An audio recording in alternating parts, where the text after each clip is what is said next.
नमस्कार, स्वागत है आपका न्यूज बायोस्कोप में। मैं हूं आसिया। तो अब छठे चरण के चुनाव के बाद झारखंड की जो संताल की 3 सीटें हैं उन पर अब चुनाव प्रचार जोर पकड़ता हुआ नजर आएगा और ये 3 सीटें हैं संताल की देवघर, गोड्डा, माफ कीजिएगा, गोड्डा लोकसभा क्षेत्र और दुमका लोकसभा और राजमहल लोकसभा। इन तीनों लोकसभाओं में अब चुनाव प्रचार जोर पकड़ता हुआ नजर आएगा। चूंकि आखिरी चरण है तो जो स्टार प्रचारक दोनों खेमे के हैं वो पूरा जोर इन सीटों पर लगाएंगे ताकि उनके प्रत्याशी की जीत हो। और लगातार चुनाव प्रचार चल ही रहा है इन इलाकों में, लेकिन अब जो स्टार प्रचारक हैं उनकी नजरें होंगी, उनकी आमद होगी इन तीनों सीटों पर। सबसे पहले बात करते हैं संताल की अहम सीट गोड्डा सीट पर, जिस पर चुनाव काफी दिलचस्प बनता हुआ नजर आ रहा है।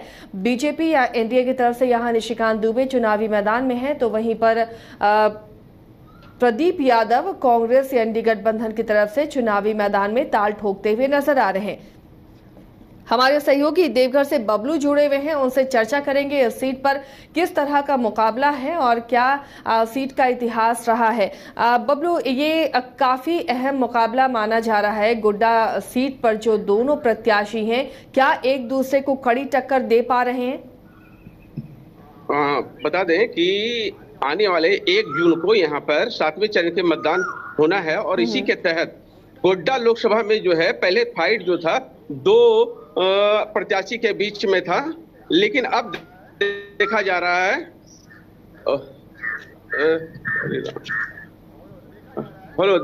है कि जो इस बार जो है एक निर्दलीय प्रत्याशी अभिषेक झा जो है मैदान में आने के बाद यहाँ की जो लड़ाई है वो त्रिकोणीय हो गई है।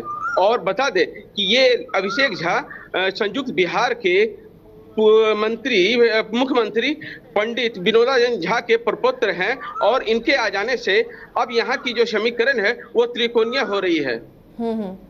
तो इस त्रिकोणीय मुकाबले में बबलू, अभिषेक झा की जब एंट्री हुई है तो क्या लगता है वो किनके वोट बैंक पर उनकी नजर होगी? जो समीकरण है यहाँ वोट बैंकों का समीकरण देखें तो किस तरह डिवाइड होगा इन तीनों प्रत्याशियों में? देखा जाए तो अभिषेक झा के खड़े प्रत्याशी बनने के बाद ये जो है सांसद महोदय निशिकांत दुबे का ही वोट काटेंगे, क्योंकि देवघर तीर्थ स्थल है और यहाँ की जो तीर्थ पुरोहित है एकजुट होकर, क्योंकि ये अभिषेक झा भी यहाँ के तीर्थ पुरोहित हैं और इस बार जो है वो सभी तीर्थ पुरोहित एक साथ होके इन्हीं को वोट करने के मंशा बना रहे हैं और इसी को लेकर आज एक बैठक भी देवघर में किया जा रहा है तीर्थ पुरोहित को लेकर। बबलू, निशिकांत दुबे भी काफी मंझे हुए राजनीतिज्ञ हैं और लगातार सांसद भी वो रहे हैं, तो उन्हें हरा पाना किसी भी प्रत्याशी के लिए एक बड़ी रणनीति तैयार करनी होगी। उसके लिए प्रदीप यादव यहां पर कैसा मुकाबला देते हुए नजर आ रहे हैं? अब बता दें कि सांसद निशिकांत दुबे जो है वो 3 बार यहाँ से चुनाव जीत चुके हैं और चौथी बार इस बार प्रत्याशी बनाए गए हैं और इनका जो मुकाबला है, अगर सीधा मुकाबला देखा जाए तो प्रदीप यादव से है और प्रदीप यादव भी इस बार जो है इनको काफी टक्कर देने के मूड में है। और इनके साथ ही मैं आपको बता दूं कि यहाँ की जो रणनीति देखी जा रही है, अभी ये कहना मुश्किल होगा कि पासा किस तरफ पलटेगा। चाहे वो यहाँ की जो जनता है, गोड्डा लोकसभा की जो जनता है वो किस तरफ पलटेगी, अभी कहना मुश्किल है। जोरदार कांटे की टक्कर है। अभी 2 दिन पहले मधुपुर में गृह मंत्री अमित शाह आए हुए थे। वहीं आपको बता दें कि मोहनपुर में ये जो है वो मल्लिकार्जुन खड़गे कांग्रेस से एनडीए के जो है राष्ट्रीय अध्यक्ष वो आए हुए थे और सभी स्टार प्रचारक का जो नजर है अभी गोड्डा लोकसभा क्षेत्र पर ही नजर बनाए हुए हैं। तो चलिए, गोड्डा में अब स्टार प्रचारकों के आने का सिलसिला भी तेज हो जाएगा और लगातार प्रत्याशी भी पसीना बहाते हुए नजर आ रहे हैं, यानी कि ये जंग काफी दिलचस्प इस बार नजर आने वाली है। जिस तरह निशिकांत दुबे की जीत हुई पिछले बार, बीजेपी के सांसद वो बने और फिर से चुनावी मैदान में है, जो मार्जिन है इस बार जब त्रिकोणीय मुकाबला बनता हुआ यहाँ दिख रहा है बबलू, तो क्या मार्जिन जीत हार का कम हो सकता है या ऐसा हो सकता है कि कोई दूसरा जीते, बड़ी लीड ले ले? क्या ये मुमकिन है या फिर बहुत नेक टू नेक फाइट दिख रहा है? नहीं, एकदम सेम टू सेम फाइट है यहाँ की। जो हम मुझे लगता है कि गोड्डा लोकसभा जो है पूरे झारखंड में अगर हार जीत की बात करते हैं तो बहुत ही कम मत से यहाँ पर हार जीत की संभावनाएं बन रही है, क्योंकि यहाँ पर त्रिकोणीय देखा जा रहा है। और इसके साथ ही अगर देखा जा रहा है कि यहाँ एक प्रत्याशी जो है वो जो चलिए, लगता है उनसे संपर्क कट गया है बबलू से।